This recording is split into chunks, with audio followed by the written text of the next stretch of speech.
കേരളത്തിലെ കമ്മ്യൂണിസ്റ്റ് പ്രസ്ഥാനം ചരിത്രത്തിലെ ഏറ്റവും വലിയ തകർച്ചയും ഭരണനഷ്ടവും നേരിട്ട് പ്രതിപക്ഷത്തേക്ക് തള്ളപ്പെട്ടിട്ടും പാർട്ടിയിലെ അപ്രമാദിത്വവും അധികാരഹുങ്കും കൈവിടാൻ തയ്യാറാകാത്ത പ്രതിപക്ഷ നേതാവ് പിണറായി വിജയന്റെ ശൈലി അത് സംസാരിക്കേണ്ടത് തന്നെയാണ്.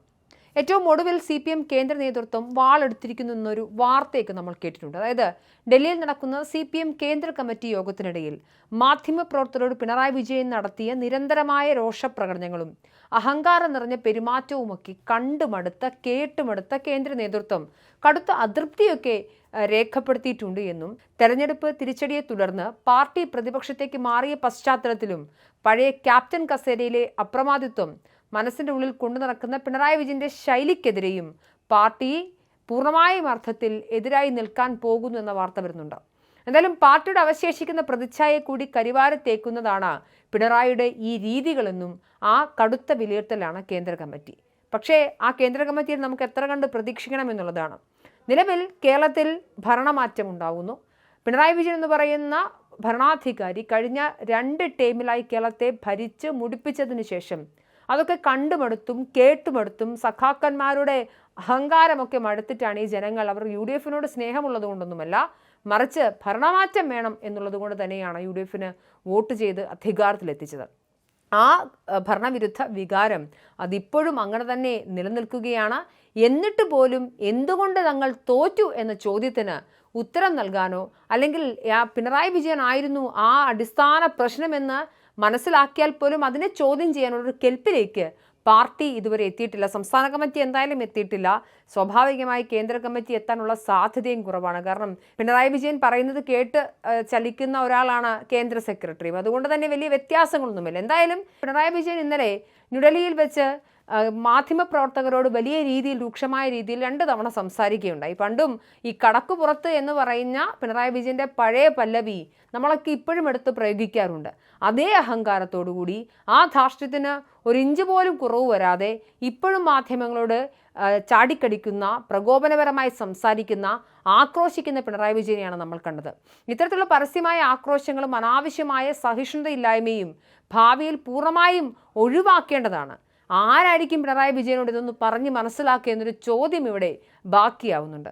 ഭരണം നഷ്ടപ്പെട്ട് പ്രതിപക്ഷ നിരയിലേക്ക് മാറിയ ഒരു രാഷ്ട്രീയ പാർട്ടിക്ക് ജനങ്ങളിലേക്ക് തങ്ങളുടെ നിലപാടുകളും സർക്കാരിൻ്റെ വീഴ്ചകളും ഒക്കെ എത്തിക്കണമെങ്കിൽ മാധ്യമങ്ങളെ ചേർത്ത് പിടിച്ചേ മതിയാകൂ എന്ന ലളിതമായ രാഷ്ട്രീയ തത്വം പോലും ഉൾക്കൊള്ളാൻ പിണറായി വിജയന് സാധിക്കുന്നില്ല എന്നതൊരു രാഷ്ട്രീയ ദുരന്തം തന്നെയാണ്.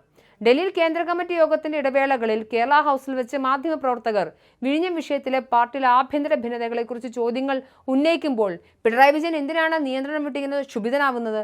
നിങ്ങളുണ്ടല്ലോ, ഞാൻ എന്തെങ്കിലും പറയാനുണ്ടെങ്കിൽ ഞാൻ പറയും, വടിയും നെറ്റിപ്പിടിച്ച് നിൽക്കേണ്ട കാര്യമില്ല എന്നൊക്കെ മാധ്യമപ്രവർത്തകരോടങ്ങ് അട്ടഹസിക്കുകയാണ് അദ്ദേഹം. അതായത് രൂക്ഷമായി മറുപടി പറയുകയാണ്. വിഴിഞ്ഞം പദ്ധതിയുമായി ബന്ധപ്പെട്ട് ഇപ്പോൾ നടക്കുന്ന വിവാദങ്ങളിൽ പാർട്ടിക്കിടയിലെ പല നേതാക്കൾ പല അഭിപ്രായങ്ങൾ പറഞ്ഞപ്പോൾ ദേശാഭിമാനി മുൻപ് പറഞ്ഞതിനെ ഇപ്പോൾ പാർട്ടി തന്നെ തള്ളിപ്പറയുന്ന സാഹചര്യത്തിൽ പിണറായി വിജയൻ എന്ന് പറയുന്ന കേരളത്തിലെ CPM-ന്റെ നായകനോടല്ലാതെ ആരോടാണ് വന്ന് മാധ്യമങ്ങൾ അഭിപ്രായം ചോദിക്കേണ്ടത് അല്ലെങ്കിൽ നിലപാട് ചോദിക്കേണ്ടത്? അങ്ങനെ ചോദിക്കാൻ വരുമ്പോൾ രൂക്ഷമായ ആക്രോശമായ ഒന്ന് മറുപടി എന്നുള്ളിടത്താണ് പിണറായി വിജയൻ്റെ അഹങ്കാരം എത്രത്തോളം ഉണ്ട് എന്ന് നമുക്ക് തിരിച്ചറിയാൻ സാധിക്കുന്നത്. ഇന്നലെ ഈ വിവാദമായ പ്രസ്താവനയ്ക്ക് മുൻപ് തന്നെ കേരള ഹൗസിൽ വെച്ച് വാഹനത്തിൽ കയറുന്നതിനിടെ മാധ്യമങ്ങൾ അടുത്തേക്ക് എത്തിയപ്പോഴും നിങ്ങൾക്ക് ന്യൂസ് വേണമെന്ന് വെച്ച് വാതിലടക്കേണ്ടെന്ന രീതിയിൽ അദ്ദേഹം കയർത്ത് സംസാരിച്ചിരുന്നു. മുൻപ് മുഖ്യമന്ത്രിയായിരുന്ന കാലത്ത് കടക്ക് പുറത്തെന്ന വിവാദ പ്രയോഗത്തിലൂടെ മാധ്യമങ്ങളോട് കാണിച്ച അതേ കടുത്ത അതൃപ്തിയും ധാർഷ്ട്യവും പ്രതിപക്ഷ നേതാവായ ശേഷവും അദ്ദേഹം തുടരുന്നത് അണികളെയും പൊതുസമൂഹത്തെയും ഒരുപോലെ പ്രകോപിപ്പിക്കുന്നുണ്ട്. എന്നാലും ഈ പശ്ചാത്തലത്തിൽ ഡൽഹിയിലെ AKG ഭവനിൽ നടക്കുന്ന കേന്ദ്ര കമ്മിറ്റി യോഗത്തിൽ പ്രതിപക്ഷ നേതാവ് പിണറായി വിജയനും CPM സംസ്ഥാന സെക്രട്ടറി MV ഗോവിന്ദനുമെതിരെ കേന്ദ്ര കമ്മിറ്റിയെങ്കിലും വാളെടുത്തില്ലെങ്കിൽ ഇനിയും പാർട്ടി അകന്നു തന്നെ പോകുമെന്ന കാര്യം മനസ്സിലാക്കേണ്ടതുണ്ട്. കേരളത്തിലെ നിയമസഭാ തെരഞ്ഞെടുപ്പിൽ നേരിട്ട നാണംകെട്ട തോൽവിയുടെയും ഭരണം കൈവിട്ടതിൻ്റെയും പ്രധാന ഉത്തരവാദികൾ സംസ്ഥാന നേതൃത്വത്തെ അഹങ്കാരത്തോടെ നയിച്ച് ഇരുവരുമാണെന്ന കാര്യത്തിൽ കേന്ദ്ര നേതാക്കൾക്ക് ബോധ്യമുണ്ടാകാം. അവർ എന്തായാലും മണ്ടന്മാരല്ലല്ലോ. പക്ഷേ തുറന്നു പറയുവാനും ഇവരെ തിരുത്തുവാനും ആർക്ക് സാധിക്കുമെന്നുള്ളതാണ്. തോൽവിക്ക് ശേഷവും ആഴത്തിലുള്ള സ്വയം വിമർശനത്തിന് തയ്യാറാകാതെ അനാവശ്യ വിവാദങ്ങൾ ഉണ്ടാക്കി പാർട്ടിയിൽ പുതിയ വിഭാഗീയതകൾക്ക് വഴിമരുന്നിടുകയാണ് സംസ്ഥാന നേതൃത്വം ചെയ്യുന്നത്. എന്തായാലും പാർട്ടിയുടെ പരമ്പരാഗത ഉരുക്കുകോട്ടകളായ കണ്ണൂരിലും തളിപ്പറമ്പിലും പയ്യന്നൂരിലും ഒക്കെ ഉണ്ടായ വൻ വോട്ട് ചോർച്ച അതൊക്കെ ആരുടെ കുഴപ്പം കൊണ്ടാണ് എന്നും പാർട്ടിക്ക് ഇത്ര വലിയ പിടിപ്പുകേടുണ്ടായത് എങ്ങനെയാണെന്നുമൊക്കെ സ്വയം വിമർശനപരമായി ഇവർ ചിന്തിക്കേണ്ടതുണ്ട്. വിമർശനങ്ങൾ അറിയിക്കാം എന്ന് എം വി ഗോവിന്ദൻ മുൻപ് അണികളോട് പറഞ്ഞിരുന്നു. CPM-ന്റെ ലോക്കൽ കമ്മിറ്റികളിൽ ഉൾപ്പെടെ വിവിധ ഇടങ്ങളിൽ പിണറായിക്കെതിരെ അഭിപ്രായ പ്രകടനങ്ങൾ ഉണ്ടായി. പക്ഷേ അതൊന്നും അക്കൗണ്ടിൽ എടുക്കാൻ ഇവരാരും തയ്യാറായിട്ടില്ല. എന്തായാലും ഇത്തരം ജനവിരുദ്ധ ശൈലികൾ അത് അടിയന്തരമായി തിരുത്തപ്പെടേണ്ടതാണ്.